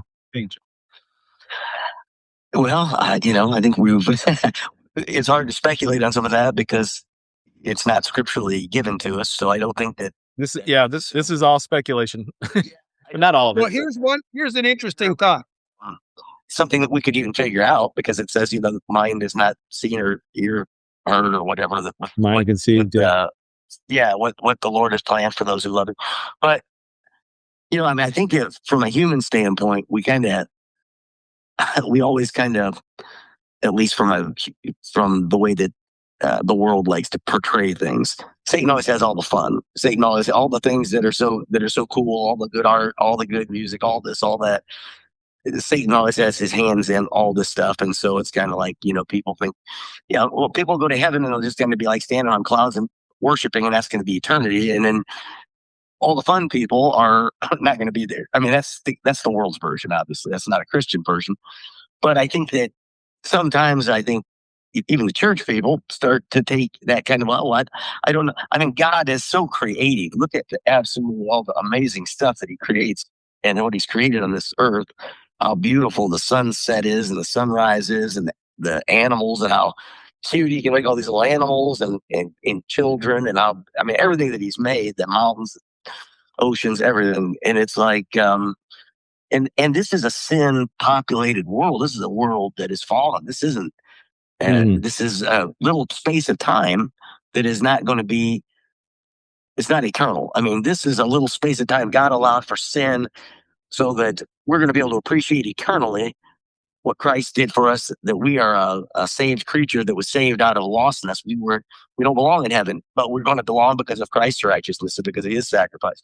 So what He's got in store for us is going to be so fantastic in heaven, and it's going to seem whatever the most amazing, Hollywood movie, animated movie with all the most, the craziest, beautiful stuff going on in it, and whatever. I mean, none of that stuff we can't even fathom what heaven's going to be like. So, I don't think that there's no limit to God. He can continue to create. He can continue to, to advance, whatever, throughout eternity. And it's not like, we're along for the ride. It's going to be amazing. It's like, I don't know if you ever watched like Willy Wonka when you were a kid, and all the kids were all amazed about the different candy that he was making. They were going through the factory. It's like, God's going to have so much amazing stuff, and it's just going to keep going and going and going. And, so yeah, I mean, I don't know that I can fathom whether or not there's anything else on, from another civilization or whatever, but I think that He's going to make what He's promised us to be far greater than anything we can picture right now. What were you going to say, Lee? I was just going to say, in Deuteronomy 7:9, we read, "Therefore know that the Lord your God, He is God, the faithful God, who keeps covenant and mercy for 1,000 generations with those who love Him and keep His commandments." And if He's talking of a literal 1,000 generations here, 1,000 generations goes for a couple thousand years past the millennium. So, yeah. Well, it's so I think both of you guys bring up interesting points, and one of the ideas that so I kind of look at it like Raiders of the Lost Ark, or Laura Croft. What's her name? Laura Croft, Tomb Raider. The explorers. Like where you're going out and you're hanging from the mountainside and you're climbing up to get to the little thing to find the thing. And you're just having all these adventures, but imagine in a glorified body where you can't die, but you're still put through these kind of crazy challenges to overcome, some obstacle or something. And God has got endless treasures going forward, and just to discover. It's not going to be like you're looking at a little golden statue when you get there. That would be like it's like an old McDonald wrapper. Like, I don't want that. Like, he'll have something cool there for you, like something that you can discover and use and whatever. So I think there's a lot of that. I think I like the idea that Lee brings up, that what about the physical people that live, that are, let's say you're born 100 years before the end of the millennial kingdom, and you're righteous and you're following God. And then it happens, the great white throne judgment, are the people that are in their physical bodies, are they automatically converted into some new immortal body where they don't remarry, procreate, or anything like that? There is an idea that, because, here's something that God or Scripture talks about that we find fascinating. In Noah's day, when God told Noah, I will never, or after the flood, I will never flood the world again. He said nothing about bringing fire on the earth. He just simply told him what he needed to know. So what if God, he's only telling us what we need to know right now going forward? Yes, like we are going to be elevated. The church will be elevated. We won't need to marry or be given in marriage. I don't know. I just think eternity it never ends. It never ends. Yeah. So you got to do something for all eternity. And he's going to have us doing all kinds of stuff. So, all right. Well, hey, He won't run out of ideas for us. That's the whole thing. yeah, that's true. He's not finite, I would be like 100 years in. I'm like, I'm out of idea, guys. I don't know what else to do. Go wander around the universe for a while. There's an interesting question here. It says, will there be dinosaurs back in the millennial kingdom? And personally, I think there will be, because it's the time of the restitution of all things.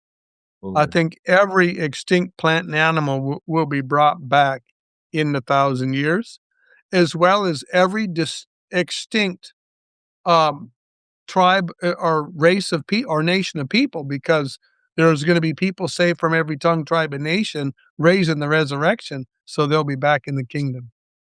Yeah, when you say every, I think people just think about every like that are alive today, but you were saying no, God has gotten somebody from every race, tribe, tongue that's ever lived on the planet. The Mongolian hordes, there was some Mongolian warrior out there that converted to Christianity. That's right. They used to ride under Genghis Khan, and now he's a missionary or whatever. So he's gotten everybody going back to the pre-flood days. So, John. Amen. And I always have thought, that's one of the, like when God would tell Israel to go in, like, was it the Amalekites? Yeah. He had them wipe out completely, said, go in there and wipe. And there, people would, I've heard people say, that's pretty brutal, God, to, go in there and wipe out with the women, the children, the babies, everybody. But the one blessing of it would be is that the infants, the children that were killed would go to God, even if they were a godless people, because he would have mercy on those infants and those young children. And out of those, there are Amalekites in heaven, or will be Amalekites in heaven because of these babies that died, regardless of whether they would have, if they would have grown up and then, been godless people. But yeah. So all of the tribes and nations have, and all the peoples will have, because there's not going to be any that haven't had some, children, infants, whatever, die at some point. So they'll all be represented that way too. Possibly in addition to what you were just talking about. You would make a terrible Calvinist, John.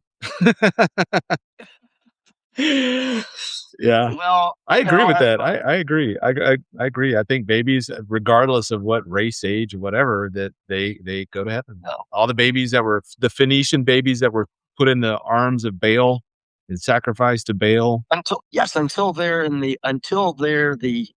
of an age of being able to understand what they're doing, or making any kind of a commitment, or making any kind of a decision for Christ, they're going to be shown the mercy of God.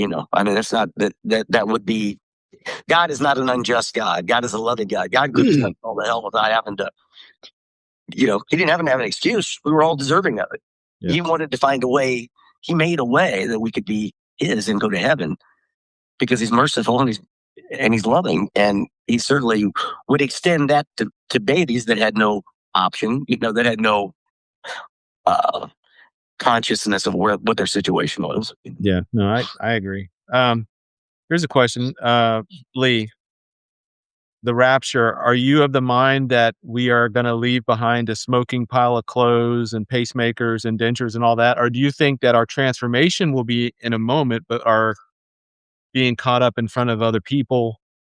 Let's say you're teaching or whatever, and then that's the horn, or the trumpet blast, the shout, and you hear the voice of Christ saying, come up here or whatever. Or do you think that in a moment you're changed, but do you think that your ascension going up will be slow? I think like Don Perkins he's the first guy I heard it from. But that the transformation could be in an instant, in a twinkling of an eye. But then we would slowly ascend or whatever, so that people would see us go up. There would be an excuse. Yeah, it's an interesting question. One thing I do observe, as far as the resurrection part goes, the only analogy that we have in Scripture, the only pattern or precedent, is the Lord Jesus in his moment of resurrection left his raiment there on the ground, in the tomb, on the slab, so that when they came in, the face napkin that had been laid across his face was set to the side, and the windings, which I don't know what they 4-6 inches wide, that were wound around him like a mummy, the windings were right there in his body shape, but he was not in them.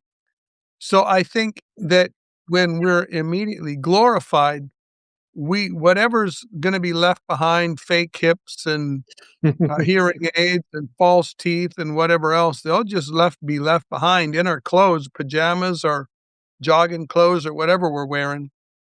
It's another question when we come to the actual ascension aspect. I've been inclined to think of the traditional position that we are just going to disappear in a moment, rapidly ascend to heaven. But people do point to passages where we have a visible, observable ascension of the believers.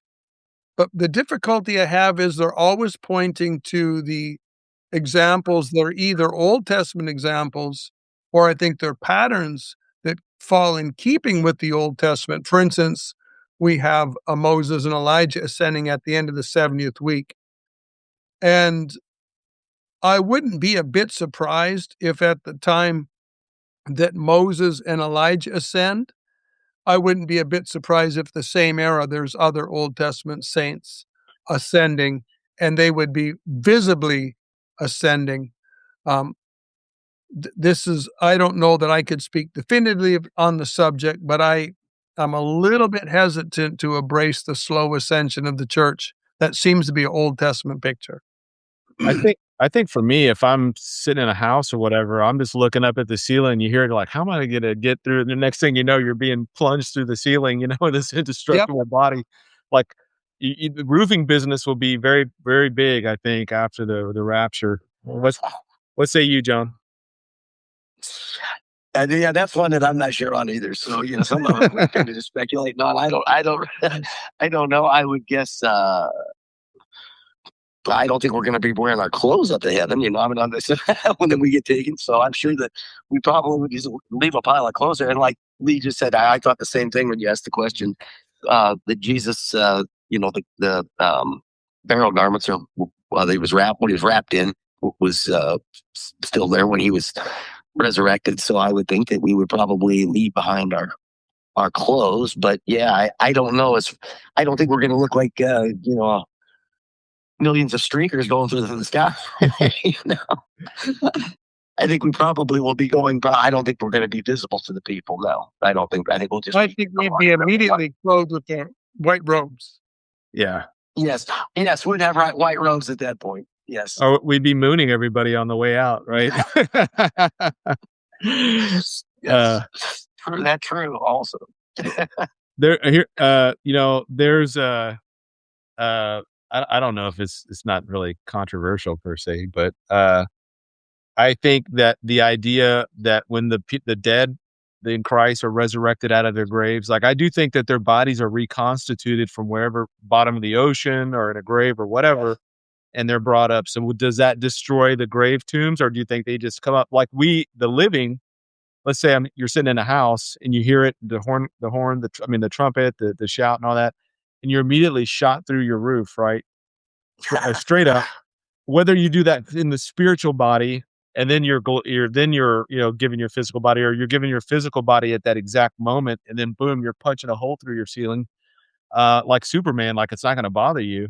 But I always had the thought that we ascend up to where Christ is. Let's assume that he is in the exosphere or the stratosphere of the earth. And we go up, and that is in where the Bible says that Satan is the prince of the power of the air. I always viewed the church, the rapture of the church, as being kind of a military processional, where Jesus is showing us off as the prize, and we're marching right through enemy territory. So as we're ascending up, you're going to have, of course, an escort of holy angels, etc. Not that we would need it even in a glorified form, but we would see the swarms of demonic and fallen angels just hovering over the earth, and you're like, man, those people have no idea what's about to happen to them. To me, that's a frightening thought. Right. I don't think that. I fully think that the demonic realm will see us going up. I just don't know that the people that are standing here are going to see us going up. But I think the demonic realm, I think we'll go, as you just said, parade right through the right through the area where the princes of the prince of the power of the air and all that.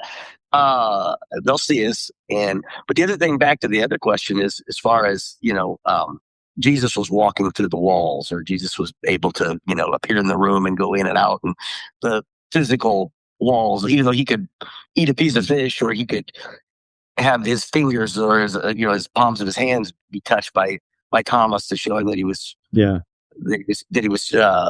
was truly him. I mean, it's going to be a different body, so it's going to be one that the physical walls wouldn't. I don't think we're going to be necessarily have to punch a hole in the ceiling, because I think it will be changed quickly, just like Jesus was when he could walk through a wall and it wouldn't necessarily tear the wall down. He just walked through it like he was an invisible person or whatever, but they could still see him, and then they could still touch him. So there would be a different consistency to the body makeup than what it would be. Than what we're used to here. And as far as the elements, I agree with you. I think that if somebody was cremated, or if they were drowned, or they were just decayed and disintegrated, God knows where all the particles are, and he'll bring them all back together instantly to bring those people back to him. So I would hate to be a cannibal at that time. Wouldn't be good, would it? Yeah. No, I kind of like the idea of punching through, sticking your arm up and punching through the ceiling and stuff. I think you want to go through the Superman thing, put your hand up, just blow through the wall. Yeah, that'd be good. So if we have a resurrection body before we ascend, then it would be similar to the Lord Jesus, who was able to walk through a wall or sit in a chair, where you're able to interact with physical creation, but you're not limited by it. I like that idea. I like that idea. I had a dream way, way back about where I went up in the rapture, and that was the very scene you described. I was in a big log home, and I started just going up like rocket speed, and I covered my head. I was afraid I was going to bang my head, and went right through the roof without making a hole and without feeling a thing. And I was just shocked, and I looked down, and the houses are getting farther and farther away, and the trees, I can see the forest spreading out before me. And I'm just rocketing up towards the clouds. And then I look around, and there's people everywhere dancing and shouting in the clouds. And then I woke up and said rats. Wow. I told you about my rapture experience. Did I? That's I don't know if you've read this or heard this, John. I was in El Paso, Fort Bliss, Texas, and I was every morning and every afternoon. Every morning at I think it was 5:30, revelry would kick off, or maybe there was 6. It's a little different every post you go to, but it's dun, dun, dun, dun, dun, dun, dun. It's revelry. It lasts for like 15 seconds, whatever. And then the end of the day, they have the slow one that plays. Yeah. No, not taps. Taps is at night. This was man, I can't believe I'm forgetting this. The word is right on the tip of my tongue. Anyways, it starts off with a loud blast of a trumpet. And so throughout the retreat, right at the end of, or right around the post, all around the post, they have speakers everywhere, Yep. So I'm not paying attention to the time. And it's like I think it was 5:30, and I'd worked late, and I was stopping at the shopette to get a drink or whatever. And right as I get out of my car, and there was a speaker right over my head. And it's like, I was like, this is it. And this was like 20 2011 or 2012, man. I got super excited for a second, and then I realized it was retreat. I was like, crap, man, I got to stand here for the next minute and a half and salute, and it's like 100 degrees outside. Oh, but You were ready to take off. oh, I was ready to go. I was ready to go 2011, 2012. So, all right, guys. I think I'm gonna let you go, and I've been on now for almost 2 hours. So, Lee, thank you for coming on, dude. I really appreciate you jumping on. I know you're busy. What's next for you? What's coming up next? This coming weekend, I'll be speaking at Matt Freeman's church in Oklahoma City. All right. And then I think it's two weeks away, we have a conference with Joe Bell at Lafayette, Indiana. And then shortly thereafter, I'll be going to New Zealand with Billy Crone and Brandon. You got to say hello to Wendy for me when you get Yeah, back I'll do down to that. New Zealand. Wendy May. John, when's your next article coming out? I need it on my desk by tomorrow. I know. I'm hopefully hearing about another weekend. I'm into it, but I haven't gotten as much done here in the last few days with this fighting this bug. So, but hopefully here in the next week or so. Okay. Yeah. Well, I look forward to it. And I don't know what I'm on tomorrow night with Mike Spalding. Have you ever interviewed with Mike, Pastor Mike? I don't recall. I don't think so. I think we've connected a few times, but by email. You know, I've heard his name for a long, long time. So I know he's been around, and just out of the blue, he reached out to me, and I don't know why I never thought of him before, or why I never reached out to him. Usually it's 50-50. Sometimes I reach out to people and sometimes they reach out to me. But so recording with him tomorrow night, and then I think next weekend, not this weekend, but the following weekend is Vegas. So I'll be out there with Tom Hughes and Kurt Reed. I think Billy Crone is out there too, and then me. So the 4 or 5 of us or whatever. So back in Sin City, I can't believe it has a church in Sin City. That's just doesn't sound right. All right. Well, thank you guys in the chat. Thank you, Lee. Thank you, John, for coming on tonight. I know it's the last second. The Substack lives for me are, I wasn't doing them. I didn't realize that I could do them. And then a subscriber was like, hey, why don't you, do some extra stuff on the website? I was like, oh, I'm still thinking of my old website where I couldn't do it. So it's awesome. So once a week I get on here and just, the folks in the audience, if they want to come on, they can, or sometimes, I can't remember, people just pop in and out. Britt Gillette was in for a second last time. I had Pastor Gary on one time. So anyways, thank you guys. So you do this, Yes. All right, you John. have YouTube too still, or is just this? No, it's both. I mean, I do YouTube on Monday night, and then I'll do it with whoever I'm gonna. If I get invited to somebody's program, I'll get on their program there. But this is just for my subscribers. So your subscribers, you could do very similar thing.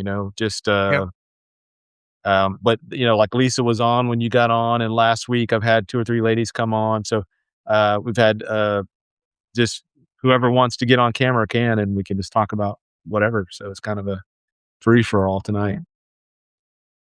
Yeah, this is a good idea. I'll have to try and figure out how to work with this, simply because I'm a little hesitant to add to my writing or video load already. Yeah, Since I have a hard time as it is. But certainly I think I need to capitalize more on the opportunities with this Substack. It seems to be a growing phenomena that's maybe going to be able to do things that you can't do with some of the other social media venues. Yeah. Well, I think it's kind of it's got everything. It's designed to have everything kind of all in one place kind of stuff. So I like the articles that if people don't have time to read it, or like they're driving and then you post a new article, they can just hit that audio button. It'll just read your article to them.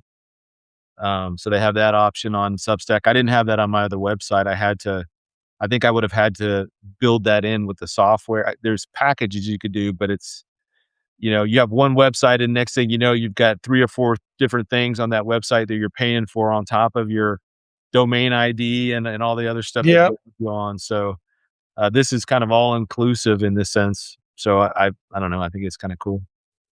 But All right, brother. Well, it's been great connecting, and we'll have to stay in touch. absolutely, Lee. Look All right, forward to brother. meeting. Bye. Bye.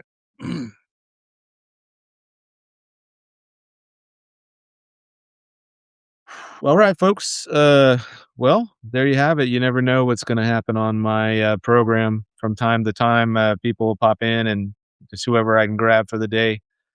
Um, I think unless there's anybody else out there in the chat that wants to jump in, I may call it a night.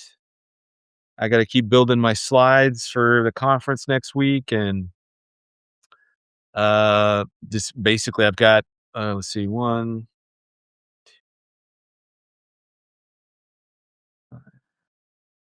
6, something like 6 different conferences coming up for me or speaking engagements. So that's usually 2 or 3 teachings per.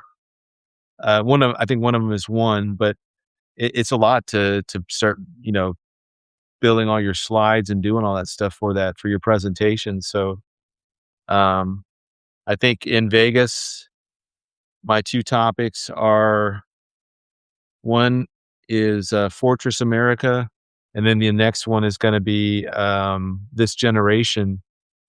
So, and then there's a one that popped up in West Texas that once I get a little closer to it. If you're in West Texas, near Odessa, I'll be coming out to a church there Saturday night and then speaking Sunday. But it's like 3 different speaking engagements just in the 2 nights, the Saturday night and then the Sunday.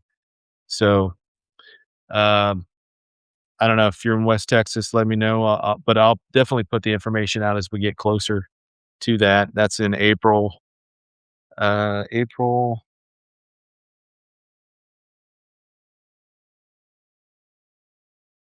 April 19th. I guess 18th and 19th. And then May 1st, May 1st and 2nd is going to be in Mississippi. June 13th, I think, is going to be in McKinney, Texas.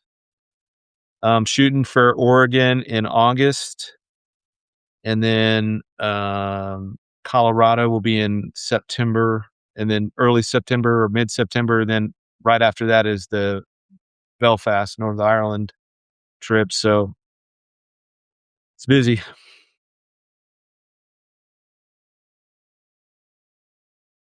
All right. Well, unless there's any other questions on here. Oh, Liz asked, if you have time, Pete, can you see if I'm putting prayer requests in the wrong spot or not? I'm still learning how to use this app. There is a chat thread on my channel.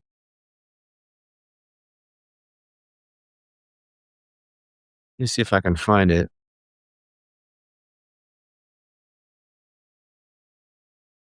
I don't know. You guys, I see your prayer requests, Liz. Yeah, eye doctor appointment and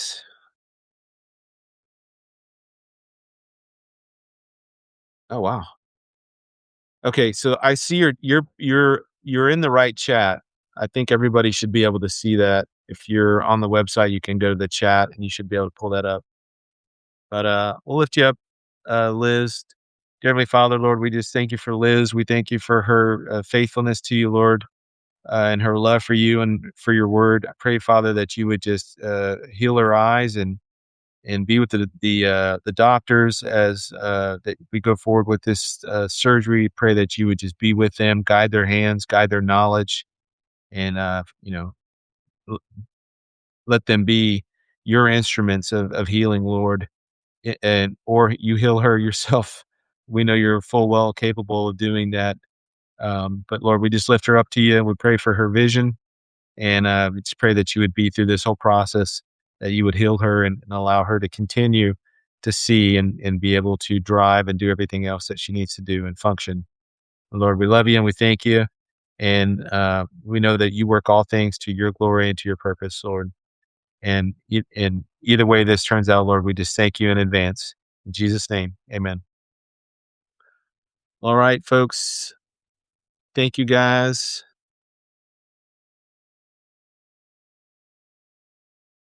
Had a client here and she watched the whole thing while I did her taxes. That's awesome. I still haven't finished my taxes. And I think I'm going to hate taxes. I don't know how people do that for a living. Amy, you have my respects.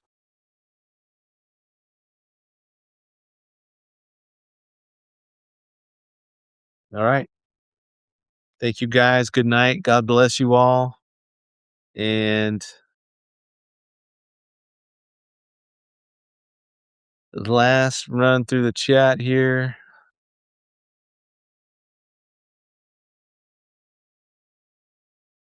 Yeah, so if you post on the chat, it's visible to everybody. So you have prayer requests, you can put them in there so we can all kind of track what you need prayers on. And if just know that everybody's going to be able to see it. So Laura's signing Amy up for something. Ashley, if you go to